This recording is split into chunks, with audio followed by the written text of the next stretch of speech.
Perjalanan religi selalu menarik untuk dikunjungi, selalu memberikan kesan yang unik. Lalu seperti apakah suasana Kampung Temboro dan pondok pesantren yang terbangun sebagai kampung santri? Lalu segera saja kita sambangi. Kampung Madinah terletak di Desa Temboro, Kecamatan Karas, Kabupaten Magetan. Kehidupan sosial di Temboro sangat tenang dan kehidupan di pasar desa cukup ramai. Di Kampung Temboro terdapat pondok pesantren Al-Fatah. Kebutuhan santri pun ditopang dengan tersedianya koperasi yang menjual aneka kebutuhan hidup santri.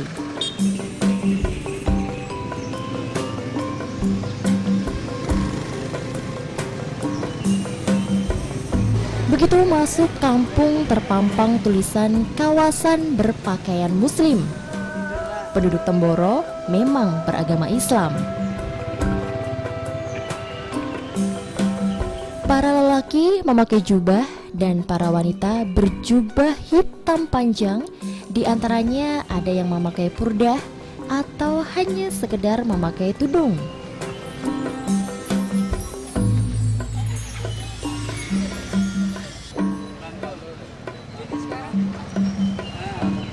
Bangunan masjid merupakan kompleks menyatu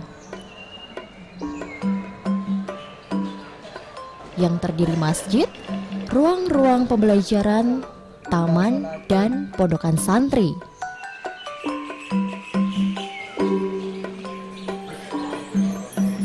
Pondok pesantren Al-Fatah berdiri sejak zaman Belanda, tepatnya tanggal 1 Mei 1939.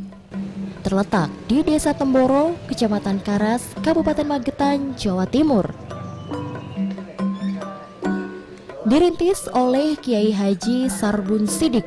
Beliau seorang murid Thariqah Naqsabandiyah Khalidiyah yang sempat mengikuti bayat Thariqah di Jabal Abi Kubais, Mekah, sewaktu menunaikan ibadah haji.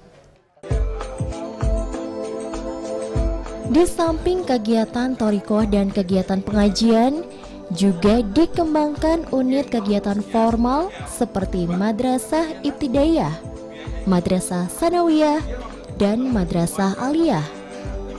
Sementara kegiatan pengajian juga dikembangkan menjadi beberapa unit, antara lain halaqah, tahfizul Quran, Madrasah Diniyah Santri Kampung, serta Dauratul Hadis.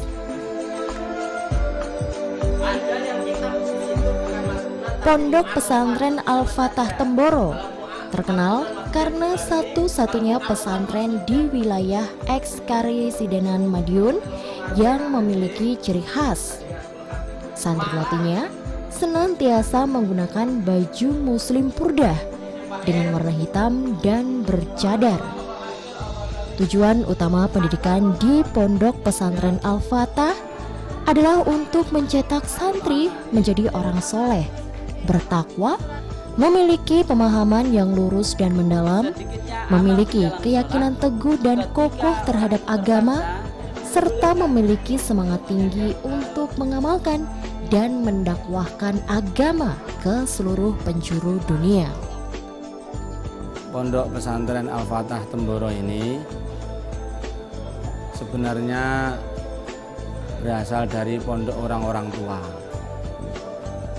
Jadi bisa dikatakan perintis yang pertama itu Mbah Kiai Sidik, dulu santri Thariqah Naqsabandiyah Khalidiyah. Nah, kemudian sepeninggal beliau diteruskan oleh Mbah Yai Mahmud Khalid Umar. Beliau berguru Thariqah kepada Mbah Imam Ghazali Kertengawi dan Mbah Umar Sufyan Baran Kediri, dekat Ploso sana. Nah, kemudian selain itu beliau juga ngaji di Termas, di Pondok Termas, juga ngaji di Pondok Pesantren Tebuireng. Jadi santrinya Mbah Kiai Hasyim Asy'ari, pendiri Nahdlatul Ulama.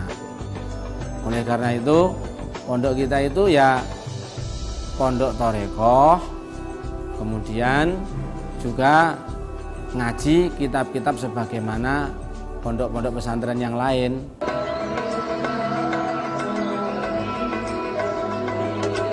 Berkelana bukan hanya milik para petualang.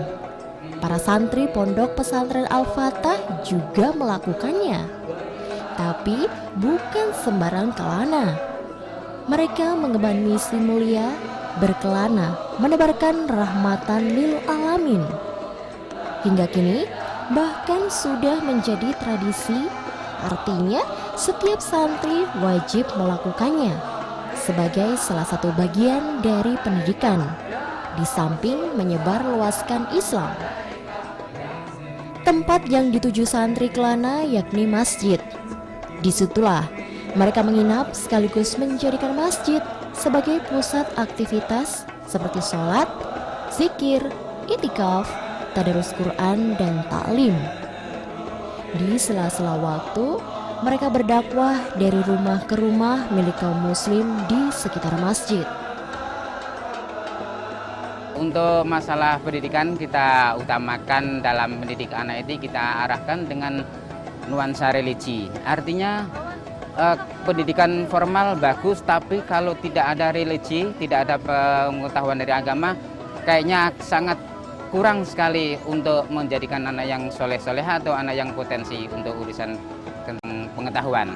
Untuk itu untuk semua orang tua siapa aja dan di mana aja, untuk mendidik anak yang sudah jadi potensi dan agamis, kita pentingkan yang namanya religi, jangan sampai terpisahkan oleh karenanya.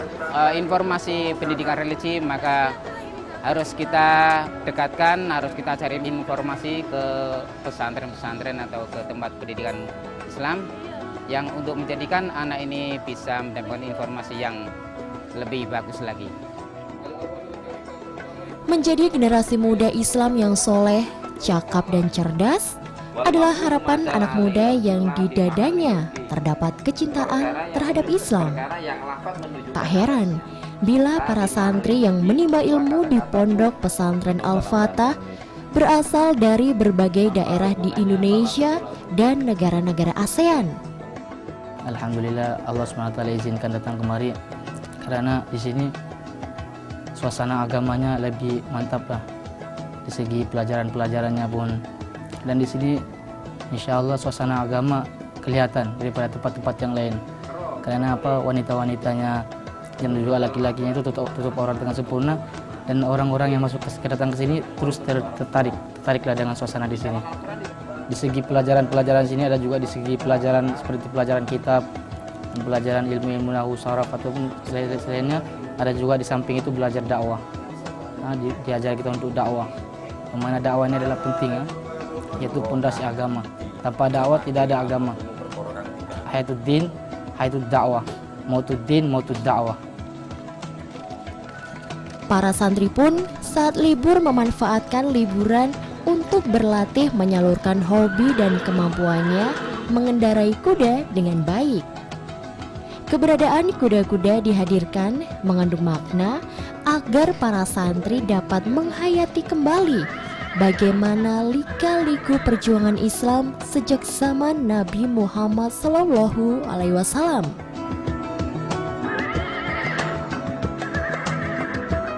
Jadi latihan kuda ini mengikuti olahraga supaya badan kita selalu sehat dan kuat, dan mengikuti cara Nabi Muhammad SAW. Sunnahnya baginda Rasulullah SAW. Masjid Al-Huda merupakan pusat seluruh kegiatan di pondok pesantren Al-Fatah.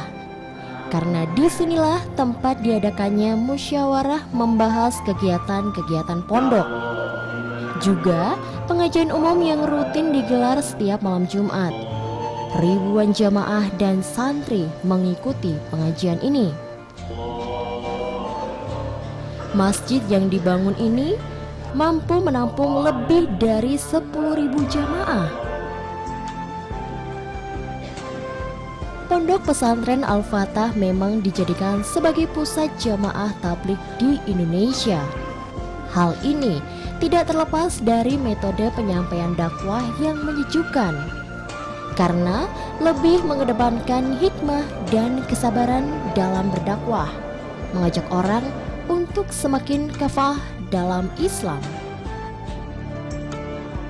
Pemirsa, penyebaran agama Islam di berbagai daerah kian cepat, ditandai dengan pendirian masjid dan pondok pesantren yang tidak dapat lepas dari perjuangan bangsa Indonesia melawan penjajah Belanda di berbagai daerah.